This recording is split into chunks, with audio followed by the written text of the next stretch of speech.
Transnistria, on the border with Ukraine. Explosions destroy 2 important radio towers. It's a targeted attack on the communications network. Masked attackers shoot at a government building. Russia had invaded neighboring Ukraine just a few weeks earlier. And then there was unrest here as well? A coincidence? This strip of land is officially recognized as belonging to the Republic of Moldova, between Ukraine and Romania, but would rather belong to Russia and has declared itself independent as the Pridnestrovian Moldovan Republic, but is more commonly known as Transnistria. Tiraspol, the capital of the self-proclaimed republic, is located in the east of the country, and this is what it looks like here. A time capsule from the Soviet Union. But in the spring of 2022, government buildings were attacked. The war in Ukraine cast a long shadow over the incident. Is this minor region in Eastern Europe threatening to become a powder keg? Transnistria is located approximately 700 kilometers from Russia. The Soviet past still seems very much alive here, with red stars, the hammer and sickle, with busts of Lenin. It is all very reminiscent of the Cold War era, and quite a few people long for reunification with their former ruling power. We want to belong to Russia. They will help us. Maybe they'll increase our pensions, because we don't get much here. Chişinău, Moldova's capital, is only 80 kilometers away from Tiraspol. Things are considerably more westernized.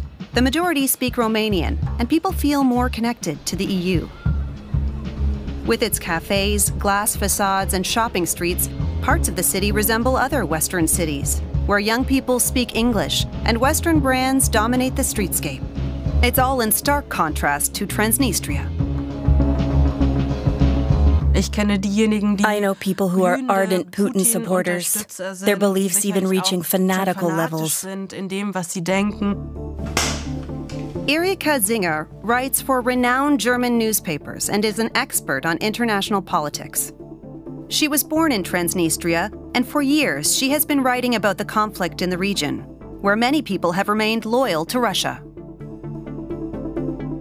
Throughout Transnistria's history, they've never really made any moves towards Moldova and said, hey, we want to be part of the Republic of Moldova again. They don't want that. Russian shapes everyday life in Transnistria.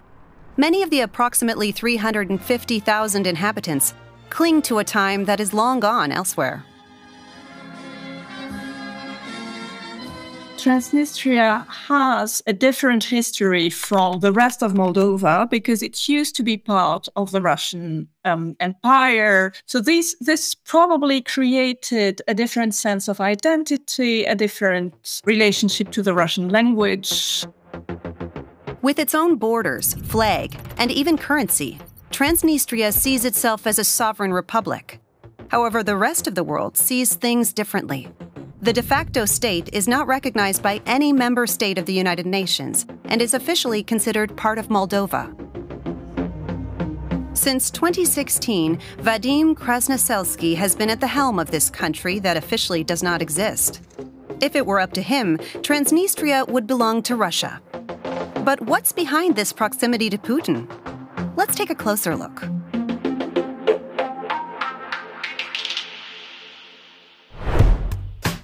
Transnistria is separated from the rest of Moldova by the Dniester River. Grapes are grown on its fertile soils, and old monasteries tell of a rich history. Until the end of the 18th century, Transnistria was under the influence of the Ottoman Empire. It was a multi-ethnic area, mainly inhabited by Romanians, Ukrainians, and Tatars. And most of what is today Moldova made up the majority of the region of Bessarabia. Even then, Transnistria was a disputed border region. In 1812, it all became part of the Russian Empire. Later, in 1924, Transnistria was taken over by the Soviet Union, but became an autonomous republic. Bessarabia, on the other hand, was under Romanian administration. During World War II, German and Romanian troops occupied the region. After the end of the war, Transnistria returned to the Soviet Union as part of Moldova. In 1991, the Soviet Union collapsed. Moldova declared its independence. But Transnistria did not want to be part of it and declared itself an independent state. In 1992, this conflict with Moldova escalated. Transnistrian separatists fought with the Moldovan military. It was a brief but bloody conflict. This marked the beginning of the current Transnistria conflict. A ceasefire was agreed to shortly after that. Since then, the Transnistria conflict has been considered frozen, unresolved, but potentially explosive at any time.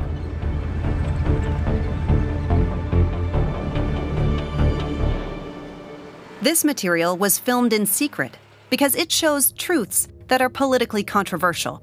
Since 1992, around 1,500 Russian soldiers have been stationed in Transnistria as so-called peacekeeping forces. Soldiers from a foreign country inside another sovereign state without its consent. What are Russia's aims here?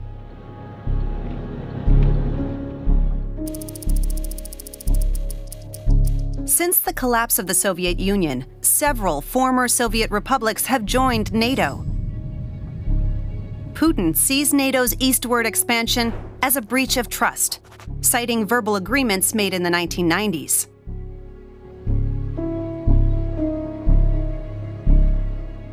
There are a number of statements by Putin which confirm that he continues to see the West as inherently and deliberately hostile to Russia and seeking to undermine Russian statehood. Also, we should have in mind that Putin's thinking about the world is very much inherited from his experience as a KGB officer. And for a former KGB officer, NATO is the enemy. So could the continued presence of Russian soldiers be a calculated signal? To NATO, to the EU, you can come this far, but no further.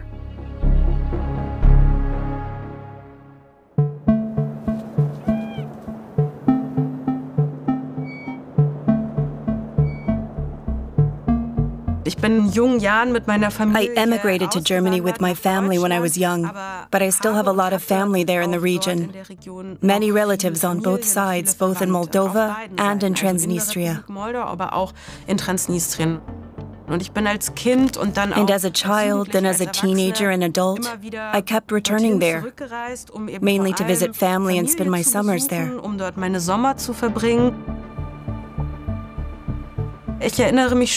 I remember a lot of life, crowded streets in summer, street festivals.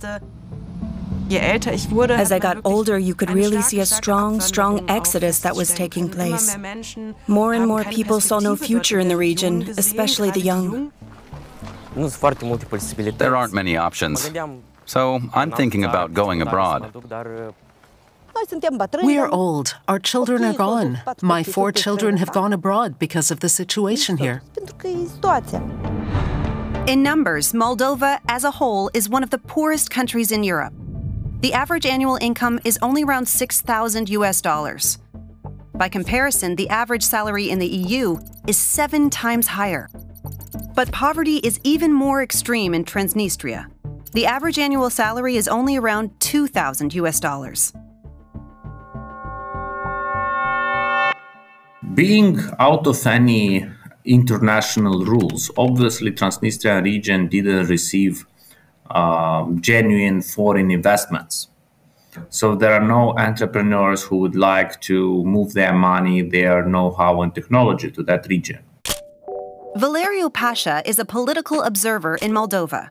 He heads Watchdog.md, an independent organization that analyzes political developments and fights corruption and disinformation.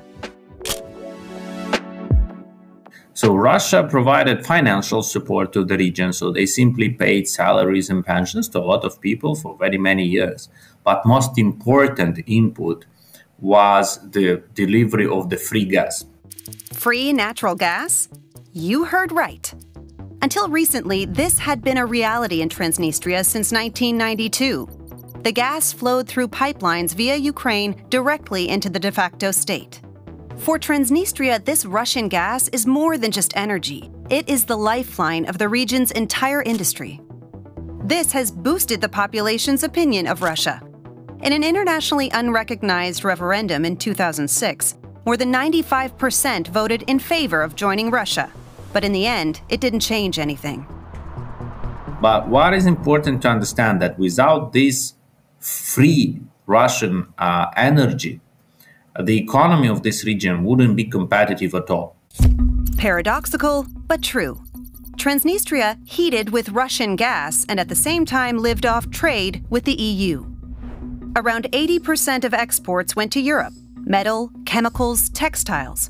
Gas came from Moscow. Money from Europe. But few people really make money here, only the oligarchs. Gradually, one single economic group practically took control of the whole power. How it worked? It was a classical Eastern European oligarchic model when some prosperous businesses were sponsoring politicians, local politicians, and instead they received full impunity for any crime. Oligarchs hold much power throughout the country. But how are they involved in the Transnistria conflict?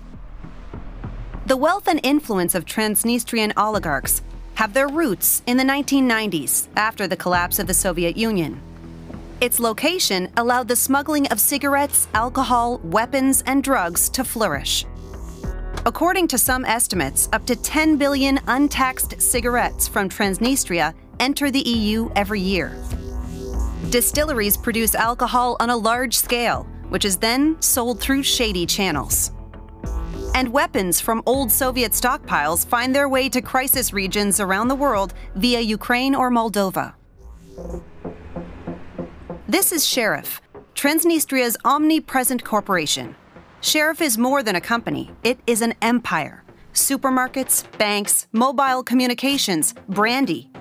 It even owns a soccer team that once beat Real Madrid.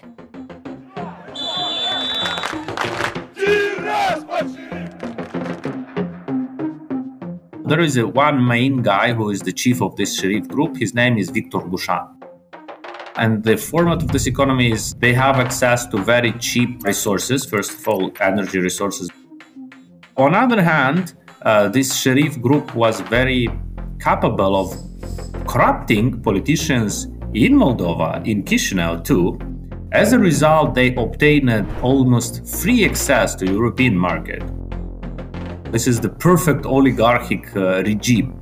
On the other hand, these people still need to take in mind the Russian geopolitical interests, and they are afraid to go against it.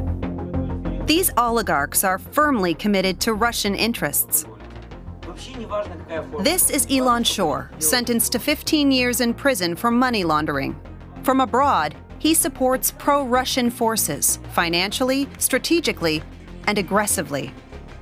With his help, Yevgenia Gutul came to power.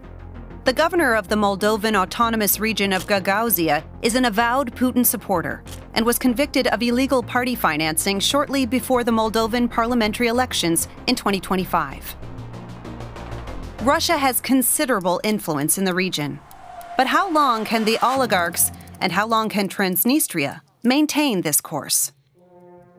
Pro-Russian forces had ruled Moldova for years, but 2020 brought a turning point. Maia Sandu became president and set a new course against corruption and for Europe. In June 2022, she was on the verge of an important achievement. We vote on the resolution as a whole. The final vote by roll call. The vote is open. Vote is closed, and it is overwhelmingly adopted. Together with Ukraine, the country was granted EU candidate status. An invisible step on the world map, but one with a big impact. So will the EU's borders be moving even closer to Russia?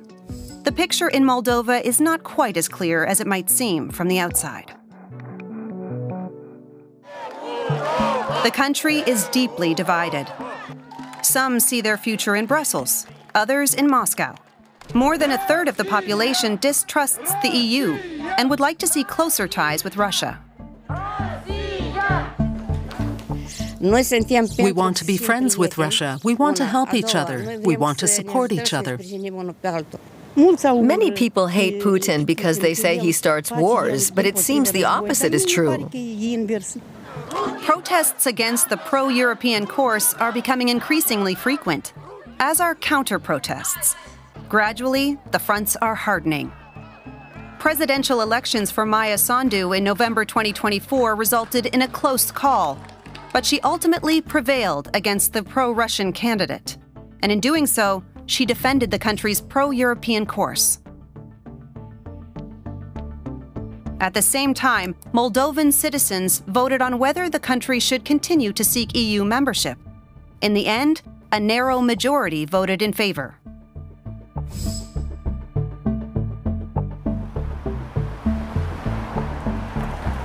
Elon Shore's name pops up again. The Moldovan government accuses him of investing millions to manipulate the elections. He is suspected of using his influence on behalf of Moscow. So is EU accession still in the cards? And what is the Kremlin's response?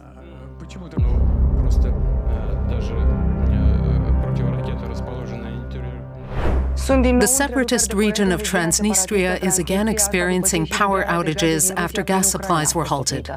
The Russian-backed enclave extended power cuts on Sunday. All industries except for food production have been shut down. As of January 2025, free gas no longer flows from Russia to Transnistria. This is causing international waves. The result? Massive energy supply shortages in Transnistria and the Republic of Moldova. Everyone is cold. They want to sleep. It's warmer on the street than at school. This is only a temporary difficulty. Everything will be fine. Russia cannot abandon us under no circumstances. From January 1st onwards, residents have found themselves in the following situation. They have no hot water, no electricity, and no heating.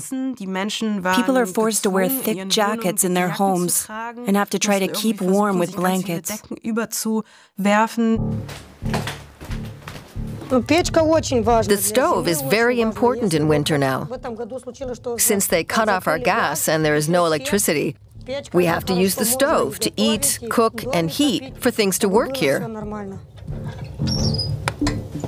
For many young families in the region, everyday life has become a daily struggle.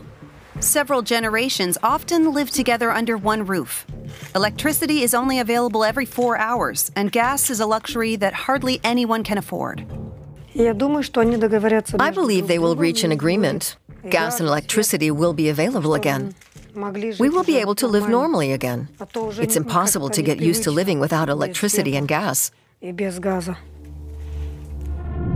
However, the energy crisis affects not only Transnistria, but also Moldova. Why? Around 70% of the Republic's electricity was imported via a power plant in Transnistria, one that ran on the free Russian gas. Ukraine has not renewed its gas transport agreement with Russia, which expired at the end of 2024 and can no longer supply gas to Transnistria, according to the Kremlin. After the taps were turned off, Russia sent a bill for gas deliveries for the last 30 years, $700 million to the Moldovan government. But help came from Brussels. The president received 250 million euros for Moldova, linked to a 2-year plan to make Moldova independent of Russian gas. With the support of the EU, Moldova has overcome the gas crisis. Nevertheless, the population's confidence in Sandu's government has suffered. Nothing will change. I don't know. It could even get worse. Even on the controlled territory of Moldova, according to the opinion polls, very many people believe that the guilt for this gas crisis in Transnistria region belongs to Moldovan authorities and not to Russia. All part of a propaganda battle? Sandu's prime minister accuses Russia of using energy as a political weapon. But what strategy is Russia pursuing by attempting to weaken Moldova's government and destabilize the country? What moves Putin is what will be the maps in the history books in Russia after his death. Yeah. So how big will be the territory which will be marked that was recaptured, liberated under him? Putin has been portraying the EU and NATO as enemies for years. But why? Is Ukraine and Moldova's pro-Western course really a threat to Russia? It's not so much about reinforcing Russia's security, but about rebuilding the identity of Russia itself, regaining physical control of territories of the former Russian Empire. So is Russia primarily concerned with restoring its former claim to power?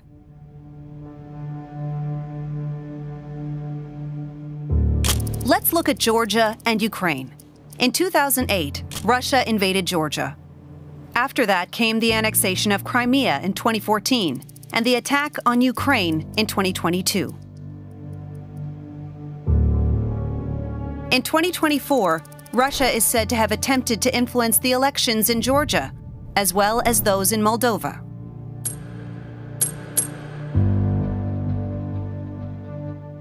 Russia has used a very wide variety of tools in Moldova to influence the political spectrum. It deployed them in Ukraine as a preparation for its military operations. But we've also seen Russia using cyber elements, information operations, interference in electoral processes in a number of countries. He doesn't have to invade anywhere or wage war. He can do it in other ways. It's a method called hybrid warfare. In other words, he can simply try to cause chaos and put the Moldovan government in a situation where they have to think, how are we going to deal with this? The Moldovan president released a statement. The protests we are seeing today are organized by corrupt people who have stolen a lot from this country. They have gutted the country, fled, and are now using poor people to destabilize the situation in the country. These were people who lived in villages outside the capital, and someone knocked on their doors. They said, here, we'll give you X amount of money, but you have to come with us now. A bus was already waiting. They packed all the people into it and carted them off to the capital. And then they said, now demonstrate here, or hold up this sign. Let's go back to the original question. It's still unclear who was behind the attacks in April 2022. But we wonder, could the attacks in Transnistria be a form of hybrid warfare? And how coincidental was the timing with the vote on Moldova's EU candidate status?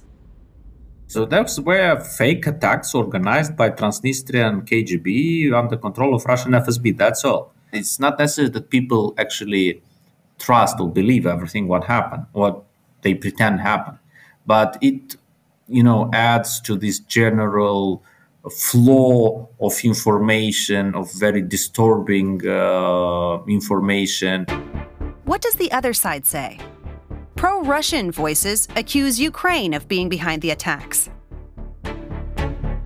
On Monday, 3 unknown criminals fired shots at a government building. They entered Transnistria illegally from Ukraine and fled after carrying out the attacks. Western observers fear that Moscow could open up another front in the Ukraine war from Transnistria. But the central question remains: will Putin continue to attempt to expand his influence over Moldova? How far is he willing to go? The danger of the war in the region will be kept for many years. We don't know for how long. In this context, the attempts of Russia to take control of Moldova will only increase. Europe will be condemned to play a more active role, at least to take care of its own security, neighborhood, and the role it plays in the region and in the world. Transnistria still remains a geopolitical hotspot. Pro-European players are trying to stabilize Moldova on its path towards the West. At the same time, pro-Russian forces are resorting to hybrid warfare tactics to prevent the former Soviet Republic from moving closer to the West, while oligarchs profit from the country's division in the background. In any case, an escalation on the border with Romania could force NATO to strengthen its military presence in the region and significantly increase the risk of a direct confrontation with Moscow. Transnistria may be small, but how it develops in the future could have far-reaching consequences.